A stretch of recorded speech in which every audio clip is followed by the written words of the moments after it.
Hey y'all, my name is Nick and welcome back to State of Woods Co. I really enjoy a wood lathe. This is sort of my afternoon relaxation fun in the shop. Well, I've gone about as far as I can go with this old Craftsman Sears and Roebuck style wood lathe. So it's time for an upgrade.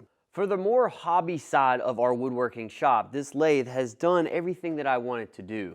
It's not a very strong of a unit. It's only a half horsepower little motor on this wood lathe, and I got this unit free from a family member, but it's time for us to really upgrade it and get something a little bit nicer.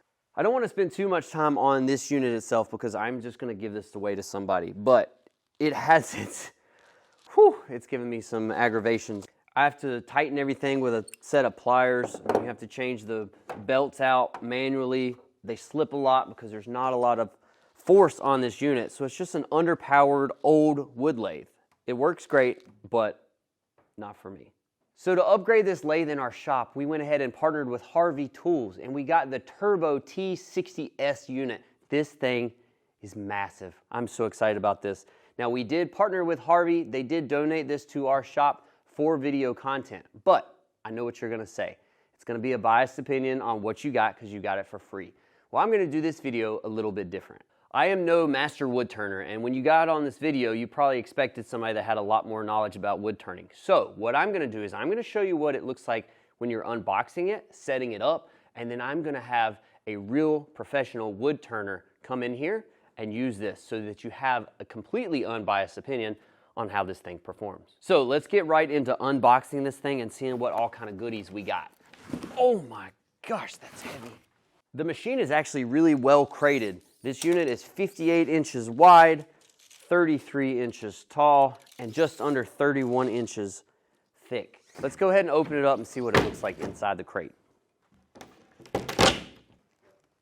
I am really impressed. It does look like Harvey takes a lot of pride in packaging their equipment really, really nicely.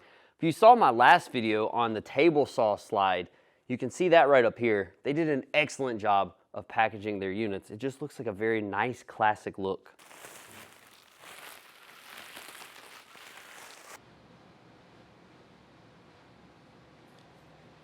I can see why this thing was so heavy. These boxes are stout.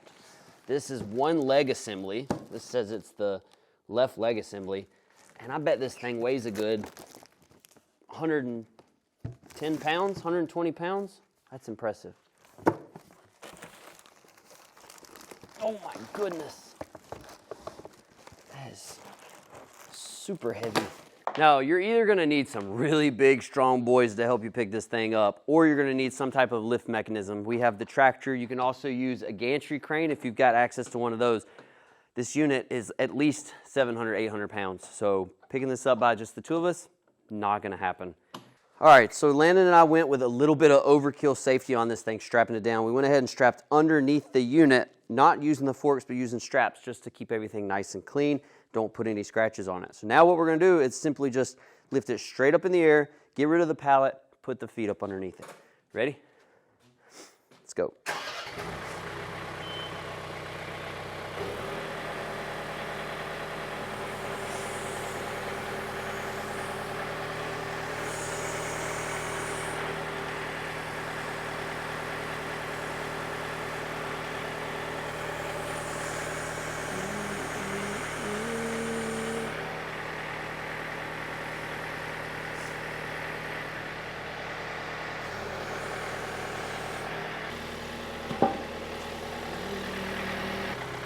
Whoop.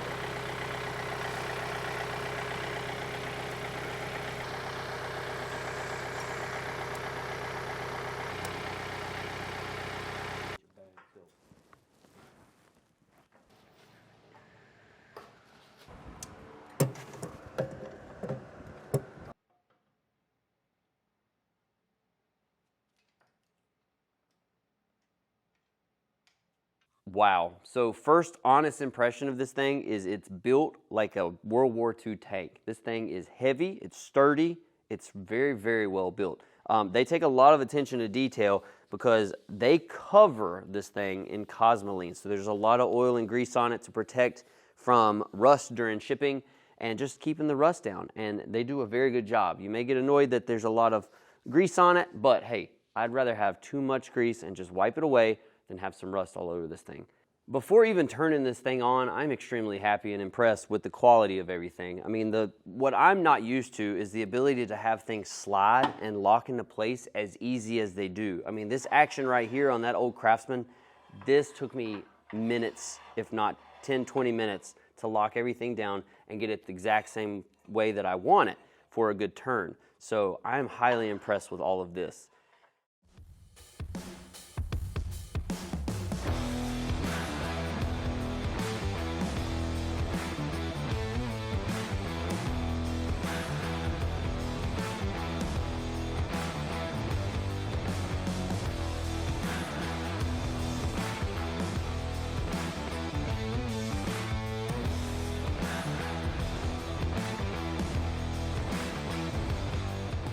I cannot wait to get turning on this thing, but you guys didn't come here to hear my opinion on how this thing works, so let's get the real professional wood turner in here and let him take a crack at it and see what he thinks about it. So joining us is Jerry Measimer, and I have known Jerry for 4 or 5 years now, I guess, and to me, he's gonna love this, to me, he's probably the best wood turner I've ever seen.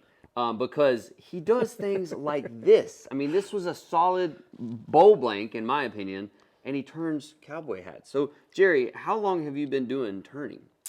For about 16 years. Oh my gosh. And how long does it take to do a hat like this? Well, it's a week-long process. Yeah. I try to turn them in about 2 hours, hour and a half to 2 hours, from solid block to this, and then I bend it. Yeah. And if you guys can see this, these are just like a hat. I mean, these are paper thin. They do actually fit. And that looks good on you too. Yeah, it does. It fits well. So what type of lathe are you turning with? I turn on a Powermatic. Yeah, perfect. And have you ever turned on a Harvey? I have never turned on a Harvey, and it looks pretty beefy. It looks beefy, right? Well, let's get to turning something and see what you think. Okay, sounds great. Perfect.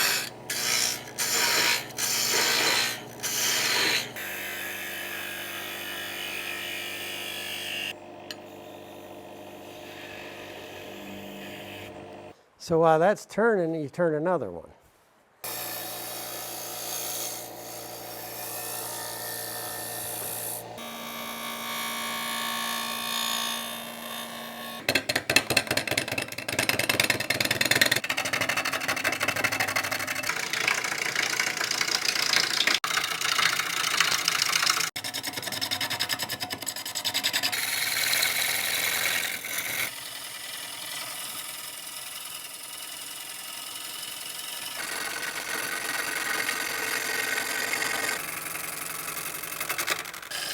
I'm an aggressive turner.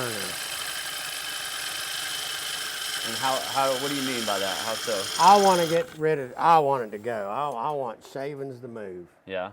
I've been in production all my life. Yeah. So, and when someone's never been in production, they don't realize the more money you make, the more pieces you make, the more money you make. Right.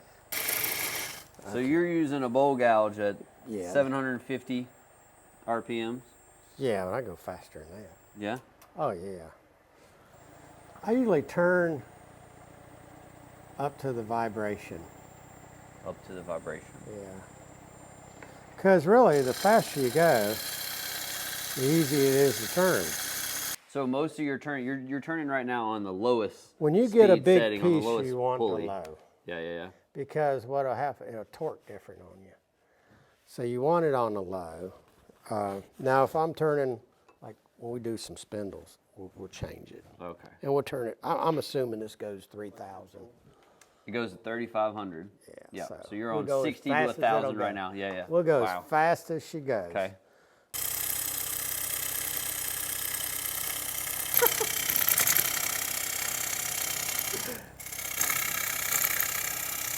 All right, he's just doing it to be funny now. How do you like the movement of all that? It's nice. It slides good to be as big as it is. Really? Yeah.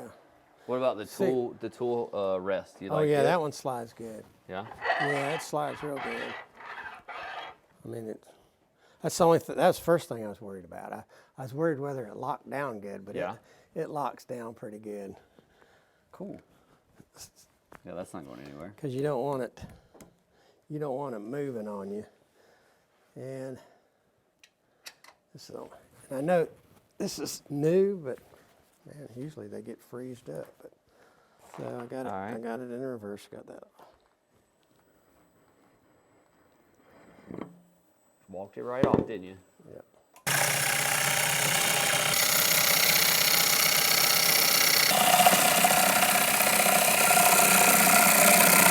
What do you think is something that you really like about this lathe? Well, I like the weight. We didn't have any vibration as big as this piece was. I mean, I didn't have any vibration at all, and that's one of the main things with wood turning is you don't want the lathe to vibrate. Of course, we could control some of it with the, well, we can control it with the speed, but I had it cranked up and I didn't have a problem with it. I mean, it didn't vibrate. Yeah. That's the big deal. Yeah. For me, and it didn't bog down. No. I mean, you were taking a lot of mass off at one time. And this isn't a completely wet log. If it was a wet log, you know, it's like butter cutting. And this has some, this is dry a little bit. I mean, this isn't the biggest pieces I've turned, but for this size and what we started with, because we didn't nip the corners. We didn't nip anything. We just put half a log. We put a half log on here. So I was very, very impressed with this. Very beefy, very beefy. It doesn't move like a new tool would. There's no binding. A lot of times new stuff's just, you gotta work out everything. But so I haven't tried to pull this completely off and put it back on, because sometimes I need to get rid of this. Yeah. Because I'm doing other things. Right. I mean, I'm using the drive of the Powermatic and I don't need my banjo. That sounds strange for a wood turner, but sometimes I don't need it.